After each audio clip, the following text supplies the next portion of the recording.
इसे अपने घर ले आना। तुम्हारे चेहरे को पढ़ लेता है कि क्या चाहिए उसे, क्या चाहिए। एक बार पार्वती जी ने शिव जी से पूछा था कि तुम नेत्र बंद करके बैठे रहते हो, इतने सारे लोग तुम्हारे यहाँ आते हैं, जल चढ़ा के जाते हैं, तुम्हारी पूजन करके जाते हैं, कभी कभी किसी किसी को देख तो लिया करो। शंकर भगवान बोले मुझे देखने की जरूरत नहीं, मेरे 3 नेत्र हैं, 3 नेत्र हैं। तो पार्वती जी बोली तीनों तो बंद रहते हैं, एक नेत्र खोल के बैठ जाओ। शंकर भगवान बोले मुझे नेत्र खोलने की जरूरत नहीं है, मेरे 3 नेत्र हैं। तो पार्वती जी ने पूछा तुम्हारे 3 नेत्र हैं और तीनों नेत्र तो बंद रहते हैं, फिर आप किस नेत्र से भक्त के हृदय की बात को पढ़ते हो? जरा सुन लेना रे बुरहानपुर वालों, जरा अच्छे से सुनना अश्वत्थामा शिव महापुराण की कथा। आपके तीनों नेत्र बंद रहते हैं, तीनों नेत्र बंद रहते हैं। आप कह रहे हो मेरे 3 नेत्र हैं, आप 3 नेत्र से तीनों नेत्र तुम्हारे बंद रहते हैं, तो फिर ये संसार के लोगों को तकलीफ आती है, कष्ट आता है, बेचारा जल चढ़ाने आता है, पूजन करता है, अभिषेक करता है, अनुष्ठान करता है, पूजन करता है, तो इनके मन की दशा को आप कैसे देखेंगे? शंकर भगवान कहते हैं मेरे 3 नेत्र केवल मेरे चेहरे पर नहीं है, मेरे 3 नेत्र एक बेलपत्री में भी समाये हैं, मेरे 3 नेत्र एक त्रिशूल में भी समाये हैं, मेरे 3 नेत्र जलाधारी में भी समाये हैं, मेरे 3 नेत्र एक शिवालय में समाये हैं, मेरे 3 नेत्र जब मंदिर के अंदर प्रवेश करता है, देहली चढ़ता है, उस समय पर मेरा दूत मणिभद्र उन 3 नेत्रों से देख लेता है। मैं अकेला अगर नेत्र बंद कर बैठ भी जाता हूं तो जब वो बेलपत्री का स्पर्श करता है, स्पर्श कर जब मुझे समर्पित करता है, उतनी देर में तो मैं समझ जाता हूं कि ये क्यों आया है, किस लिए आया है, क्या चाहता है। उस स्पर्श से समझा जाता है, स्पर्श से। आज भी हमारे रिसर्च वालों ने रिसर्च किया है, मात्र स्पर्श से समझा जा सकता है कि व्यक्ति का व्यवहार कैसा है। स्पर्श से एक व्यक्ति, एक पुरुष एक कन्या को या स्त्री को या नारी को या किसी एक व्यक्ति को अगर स्पर्श करता है तो उससे मालूम पड़ जाता है कि इसकी लालसा क्या है। स्पर्श मात्र से पहचान हो जाती है कि यह चाहता क्या है। बस उसी तरह शिव कहते हैं बेलपत्री का मात्र स्पर्श, जब बेलपत्री चढ़ाने वाला डंडी को पकड़कर चढ़ाता है, मैं समझ जाता हूं कि ये कहीं ना कहीं चिंताग्रस्त है। जब बेलपत्री चढ़ाने वाला मध्य भाग को पकड़कर चढ़ाता है, मैं समझ जाता हूं कि इसकी ग्रह दशा के अंतर्गत घर में इसको चिंता बहुत है। जब बेलपत्री 2 पत्तियों का स्पर्श कर चढ़ाता है, मैं समझ जाता हूं संतान के रोग और बीमारी का तकलीफ है। जब बेलपत्री बीच की पत्ती को पकड़कर वो मुझे समर्पित करता है, मैं समझ जाता हूं इसको वैभव और धन की कमी है। जब बेलपत्री थोड़ी सी भी गीली होती है, जब वो चढ़ाता है, मैं समझ जाता हूं कि इसके तन में कोई रोग समाया हुआ है, बेलपत्री में कोई डूट पीछे रह जाता है और ये समर्पित करता है, मैं समझ जाता हूं अदालत का कोई केस चल रहा होता है। बेलपत्री का मात्र एक स्पर्श तक बता देता है कि बेलपत्री चढ़ाने वाला किस भाव से बेलपत्री चढ़ा रहा है और चढ़ाकर महादेव ने उसको कैसे स्वीकार करा। ये तक हमारा स्कंद पुराण, लिंग पुराण और शिव पुराण बता देता है कि बेलपत्री चढ़ाने का तरीका क्या है। दुनिया के लोगों बेलपत्री का स्पर्श मात्र बता रहा है, स्पर्श मात्र।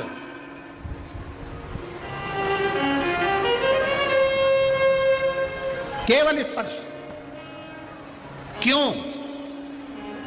घर के मंदिर में और बाहर के शिवालय में, बाहर के मंदिर में एक अंतर होता है। घर के मंदिर में और बाहर के मंदिर में एक अंतर होता है। घर के मंदिर में जो शंकर का शिवलिंग होता है, उसके ऊपर जलाधारी नहीं लगाना पड़ती। क्या नहीं लगाना पड़ती है? देखिए आपने, किस किस ने देखी है? हाथ उठाओ, देखिए आप लोगों ने। वो शिव जी के शिवलिंग पर बूंद बूंद जो पानी टपकता ना ऊपर से, जलाधारी रखी रहती है।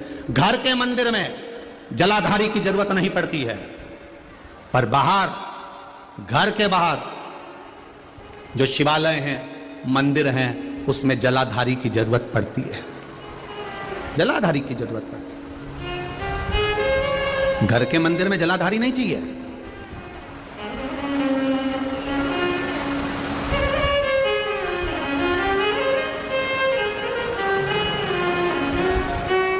कल किसी ने एक पत्र भेजा था, वो पत्र यहां पर होगा, नीचे रखा होगा।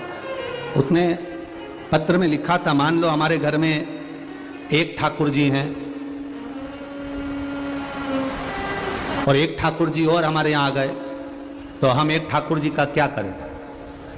मान लो हमारे घर में एक शंकर जी हैं, एक शिवलिंग है और दूसरा शिवलिंग आ जाए तो हम क्या करें? मना किसने करा है? शिवलिंग ठाकुर जी दो भी हो गए तो कोई बात नहीं, शंकर जी मना किसने करा है? शिवलिंग ठाकुर जी दो भी हो गए तो कोई बात नहीं, शंकर जी दो हो गए, तीन हो गए, कोई बात नहीं, कोई बात नहीं। शिव शिव सब एक है, ठाकुर ठाकुर सब एक है। राम जी की 10 मूर्ति भी हो जाए तो राम राम एक है। भागवत के पुराण तुम्हारे घर में 4 भी हो जाए तो भागवत पुराण एक है। रामायण तुम्हारे घर में 10 हो जाए पर रामायण एक है, एक है। मैम मैम मैम प्लीज, हमें देर हो रही है। Ma'am please please please ma'am, आपके बच्चे को सुना इतनी। क्या घर में 2 ठाकुर जी रख सकते हैं? क्या घर में 2 शिवलिंग रख सकते हैं? रखो। मना किसने करा कि मत रखो? कौन मना कर रहा है? करो भजन भगवान का, भगवान की अविरल भक्ति में डूबो, पर ढोंग और प्रपंच से दूर। ढोंग प्रपंच के चक्कर में बिल्कुल मत पड़ना। ढोंग की जिंदगी जीने से अच्छा है कि ढंग की जिंदगी जी लो और राम नाम, कृष्ण नाम, शिव नाम ले लो, बहुत उतना। ढोंग प्रपंच से दूर। कई लोग मिलेंगे आपको आपकी जिंदगी में महाराज जी, बहुत मिलेंगे। कोई कहेगा तुमको ये दोष लग गया, कोई कहेगा तुमको वो दोष लग गया, कोई कहेगा पितृ दोष लग गया, कोई कहेगा वास्तु दोष लग गया, कोई कहेगा काल सर्प दोष लग गया, कोई कहेगा ये दोष लग गया। सारे दोषों का बाप कौन है? पहले जो तुमको उपाय बताए या तुमसे कहे कि तुम्हारे ऊपर ये दोष लग गया, पहले उससे पूछना पितरों का बाप कौन, वास्तु का बाप कौन, काल सर्प दोष का बाप कौन। जो तुमको अकल दे, जो तुमसे कहे कि तेरे यहां पितृदोष लगा है, तेरे यहां पर वास्तु दोष लगा है, तेरे यहां पर काल सर्प दोष लगा है, इनसे पूछो कि इनका बाप कौन है। हम बेटे को नहीं पकड़ेंगे, हम बाप को पकड़ेंगे। आज दुनिया के लोग भटक रहे हैं, भ्रमित हो रहे हैं, भ्रमित। इसको ये दोष लग गया, उसको वो दोष लग गया। क्यों? क्यों तुमसे कहते हैं कि घर में से 1 लोटा ले जाता था, पर तुमने कभी यह अंदाजा नहीं लगाया होगा कि पुराने लोगों ने मकान बनाया था तो वास्तु देखने वाले को बुलाया था। ईमानदारी से बोलना रे बुरहानपुर वालों, पुराने लोगों को उठाकर देखना। उनका मन पड़ा एक कमरा यहां बना दो, एक कमरा यहां बना दो, रसोई घर अंदर बना दो, बाहर दरवाजा बना दो। बनाया कि नहीं बनाया? ऐसे बनाए। इससे पहले काल सर्प दोष कहां गया था? अंदाजा लगाओ जरा पहले का। काल सर्प दोष पहले था क्या? वास्तु दोष पहले था क्या? पितृदोष पहले था क्या? नहीं था। कारण क्या था? पहले घर में से माताएं जब जल भरने के लिए कुएं पर जाती थी, हंडा लेकर जाती थी, घर आती थी, घर में से जब हंडा लेकर जाती थी, पानी का हंडा ले जाते शंकर जी को चढ़ाती जाती थी। घर के रसोई घर में से जब 1 लोटा पानी लेकर हम शंकर जी को चढ़ाते हैं तो घर का जो रसोई घर होता है वो वास्तु का केंद्र बिंदु होता है। घर में से जब पानी लेकर जाते हैं तो घर के अंदर से निकल कर जाते हैं तो सारा वास्तु का भाव उस पानी में आ जाता है। शिव जी को घर के मटके का, घर के हंडे का जब जल भरकर चढ़ाते हैं तो घर का जो हंडा होता है, घर का जो मटका होता है, घर का जहां पानी रखा होता है उसको पितरों का स्थान कहते हैं। वहां से पानी भरकर ले जाते हैं तो वास्तु भी गया, पितृदोष भी गया। और जब हम शिव जी को चढ़ाते हैं, अपने घर का जल घूमते हुए लेकर जाते हैं तो काल सर्प दोष भी समाप्त हो जाता है। ये 3 दोष अपने आप मिट जाते हैं। काल सर्प दोष पहले था नहीं, आया कहां से? केवल एक जगह से काल सर्प दोष आया है। घर में लड्डू गोपाल भी हैं, शंकर जी भी हैं, गणेश जी भी हैं, देवी भी है, देवता भी हैं। सबके घर में है कि नहीं? बोलो बोलो, जम के बोलो जरा, है ना? थाली में तुमने सब देवता को रख लिया, रखा कि नहीं रखा? सुबह सुबह लोटा भर के पानी से सबको नहला दिया। शंकर जी का चढ़ा हुआ पानी भी उसमें है, गणेश जी का चढ़ा पानी भी उसमें है, देवी का चढ़ा पानी भी उसमें है। सारे देवताओं का जल उस पात्र में भरा हुआ है, उस पात्र के अंदर। अब वो पानी ले जाकर तुमने काय में डाला? किसी पेड़ में नहीं डाला, उसको ले जाके तुलसी जी में डाल दिया। अब शिव पुराण की कथा कहती है कि गणेश जी, शिव जी, शंकर भगवान और वृंदा के पति को देवादिदेव महादेव ने मारा था। तो वृंदा ने कह दिया था मैं कभी आप पर नहीं चढ़ूंगी, चढ़ूंगी तो केवल मंजरी के रूप में चढ़ूंगी, कभी नहीं चढ़ूंगी। केवल एक वैकुंठ चतुर्दशी का दिन ऐसा होता है जिस दिन तुलसी देवादिदेव महादेव को चढ़ती। बाकी के समय अभिषेक में अगर ब्राह्मण देवता पूजन करा रहे हैं तो तुलसी की मंजरी का भाव आता है, मंजरी का भाव आता है। मैं नहीं चढ़ूंगी तुम पर। अब शिव जी का चढ़ा हुआ जल, गणेश जी का चढ़ा हुआ जल तुमने तुलसी जी में चढ़ा दिया, सर्प के डसे का दोष लग जाता है, उसी को काल सर्प दोष कहते हैं। ये पहले नहीं होता था, क्योंकि पहले घर के बाहर वृक्ष लगे होते थे, पेड़ लगे होते थे, तो पहले के लोग भगवान के स्नान का जल तुलसी में कभी नहीं डालते थे। पहले के लोग भगवान के स्नान का जल पेड़ों में डालते थे, वृक्षों में डालते थे। अब आज के जमाने में किसी के मकान में इतने वृक्ष नहीं है कि वो वृक्षों में ले जाकर डाल दे, और डालते भी नहीं है, डालेंगे तो वो तुलसी में ही डालेंगे, डालेंगे तो तुलसी में। अंतर होता है, और यही तो हमारे संस्कार हैं,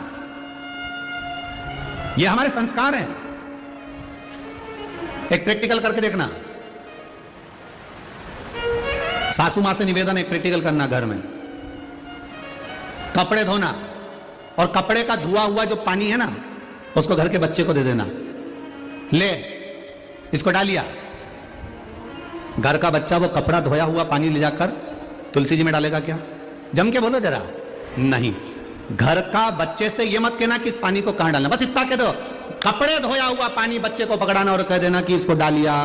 और भगवान के स्नान का वो पात्र तर्पणा वो बच्चे के हाथ में पकड़ा देना। जब वो कपड़े की धोई हुई बाल्टी लेके जाता है तो यूं यूं हिलाता हुआ जाता है, पर तर्पणा का पानी लेकर जाता है, धीरे धीरे धीरे धीरे लेकर जाएगा, बिल्कुल रास्ती रास्ती लेकर जाएगा, और वो धीरे से ले जाकर काय में डालेगा?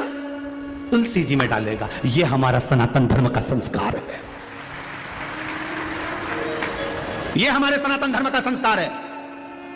बर्तन का पानी, कपड़े का पानी किसी के हाथ में पकड़ा दो, वो कभी तुलसी में नहीं डालेगा। छोटे से छोटा बच्चा भी उस पानी को ले जाकर कहीं फेंक देगा, पर तुलसी में नहीं डालेगा। और हमारे यहाँ का बच्चा अगर भगवान के स्नान का जल होगा तो एक बूंद नहीं गिरने देगा। दादी ने कहा धीरे धीरे लेकर जाएगा, आराम से लेकर जाएगा, गिरने नहीं दूंगा। और उससे बन भी नहीं रही तो भी चढ़ चुड़ा के तुलसी में तो डाल देगा। ये मेरे भारत की भूमि का संस्कार कहता है, ये सभ्यता है सनातन धर्म, ये संस्कार है सनातन धर्म।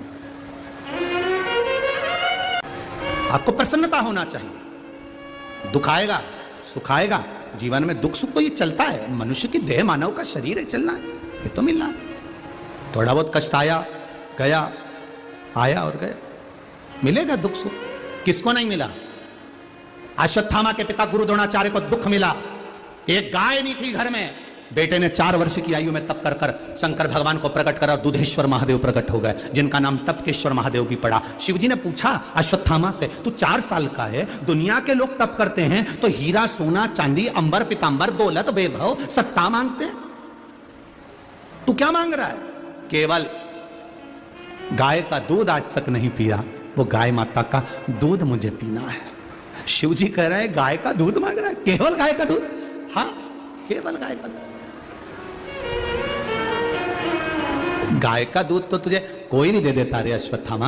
अश्वत्थामा कहते हैं नहीं नहीं महादेव, मुझे तो केवल गाय का दूध ही चाहिए, और कुछ भी मांग ले। नहीं नहीं नहीं नहीं, मुझे और कुछ नहीं चाहिए, केवल गाय का दूध, उसके सिवाय कुछ नहीं, केवल गाय का दूध।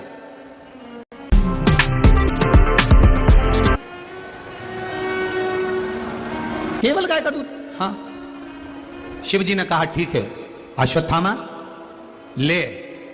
भगवान देवादिदेव महादेव ने शिवलिंग जो अश्वत्थामा ने रखा था, उस शिवलिंग में से दूध की धार बाहर निकाल दी। शिवजी का नाम दूधेश्वर महादेव पड़ गया।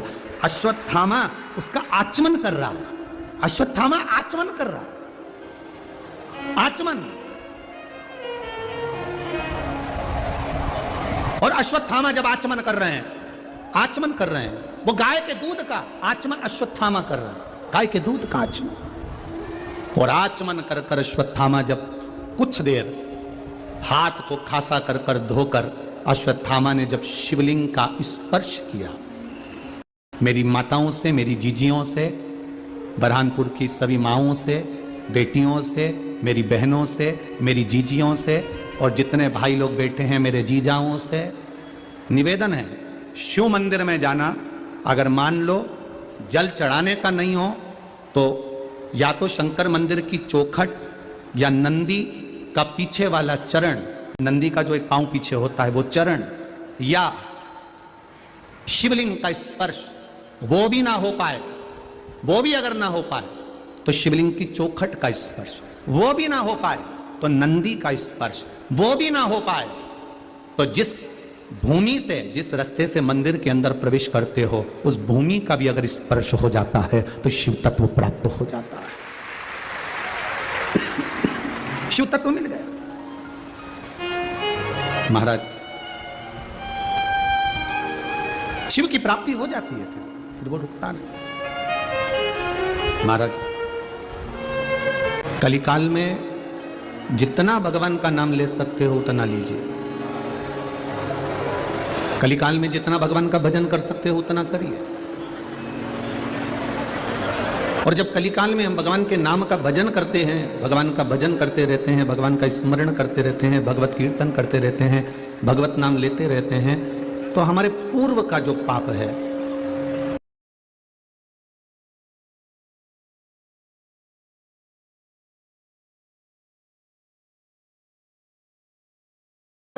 जो हम पूर्व में कर कर आए हैं वो हमारा पाप धीरे धीरे धीरे धीरे धीरे धीरे कटने लगता है।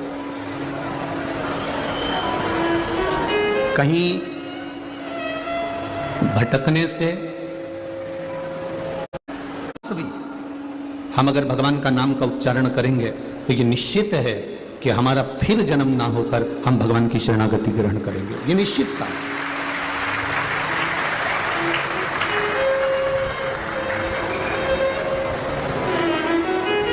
सबसे सरल देव है मेरे देवाधिदेव महादेव, जो अलमस्त होकर जीते हैं, आनंद की जिंदगी जीते हैं।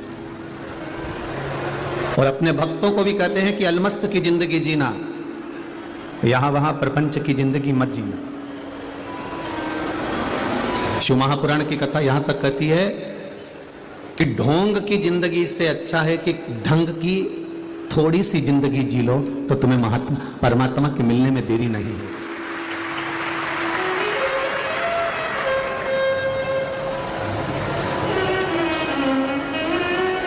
किसी को बताकर, किसी को कहकर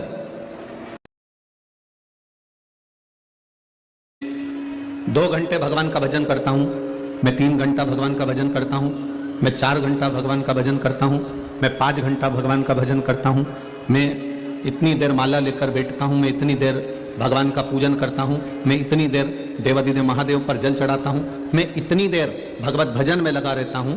ये सब कुछ बताने की जरूरत मेरे महादेव को नहीं है।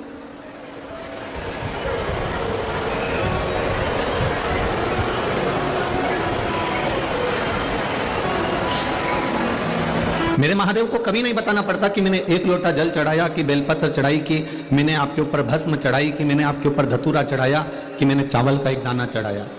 शिव महापुराण की कथा कहती है आप तो केवल उसके चरणों में जाकर पहुंच जाओ, उसके द्वार तक चले जाओ, उसके मंदिर तक, उसके शिवालय तक, उसके देवालय तक पहुंच जाओ, फिर उसकी मर्जी है वो आपको कितनी देर पकड़ कर रख सकता है, कितनी देर बिठा सकता है और क्या कर सकता है, ये उसके ऊपर है। मैंने तेरे ही भरोसे बाबा, तेरे ही भरोसे हवा बिच उड़ती जावांगी, बाबा डोर तो छड़ीला में कटी जावांगी। आप कितनी देर भजन कर रहे हो, कितनी देर स्मरण कर रहे हो, कितनी देर पूजन कर रहे हो, ये अलग प्रसंग हो जाता है। हमने जितनी देर भजन करा उतनी देर में हमने परमात्मा को कितना प्राप्त करा, वो मूल है।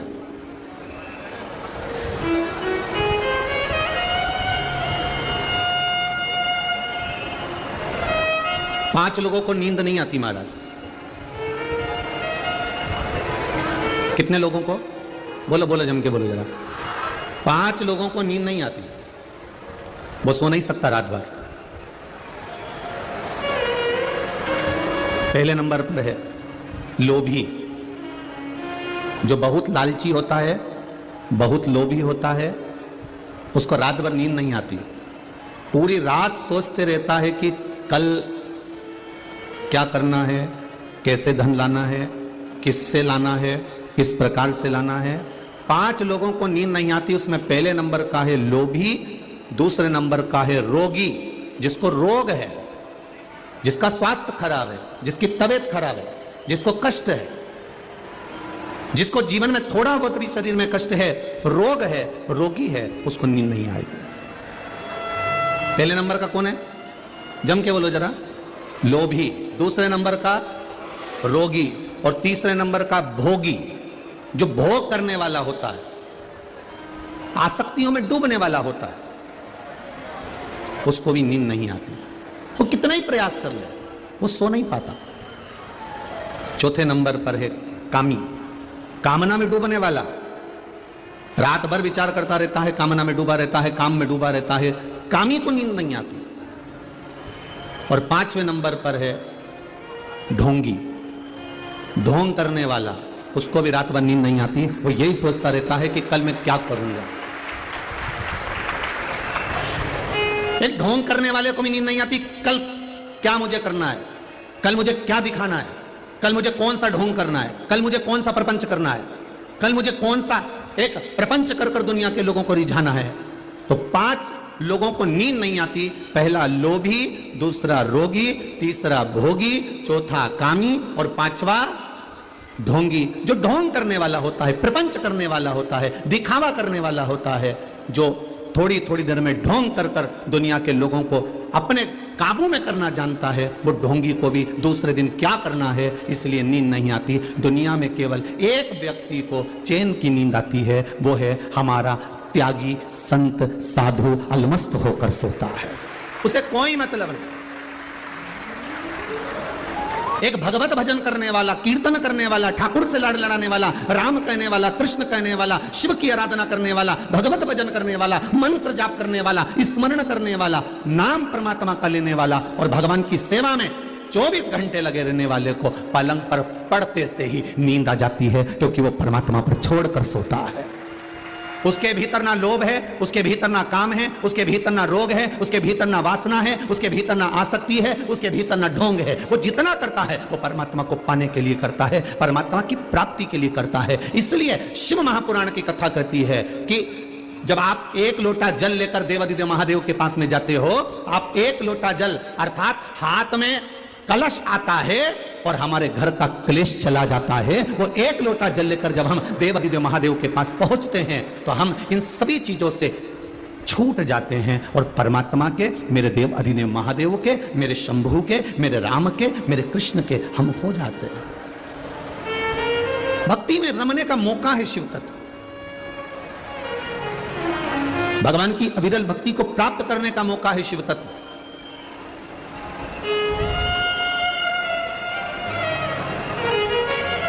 आप क्या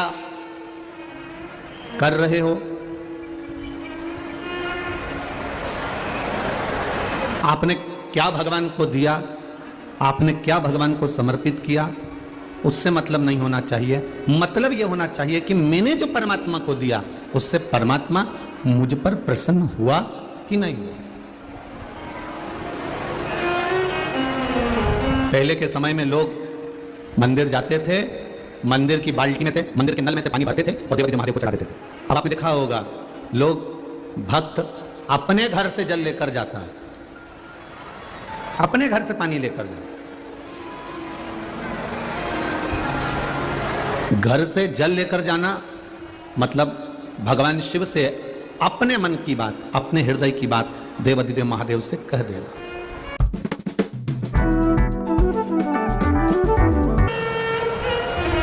आज छोटे छोटे गांव, बहुत छोटे छोटे गांव, जिन गांवों में ना मंत्र आता है, ना तंत्र आता है, ना साधना आती है, ना तप आता है, उन गांवों में आज ग्रामीण क्षेत्र की माताएं हों, बच्चे हों, बुजुर्ग हों, बड़े हों, पुरुष हों, स्त्री हों, प्रतिदिन गांव का छोटे से छोटा शिवालय भी, शंकर का मंदिर शिवालय भी आज भक्तों से आनंद के साथ भरा पड़ा हुआ है। उनकी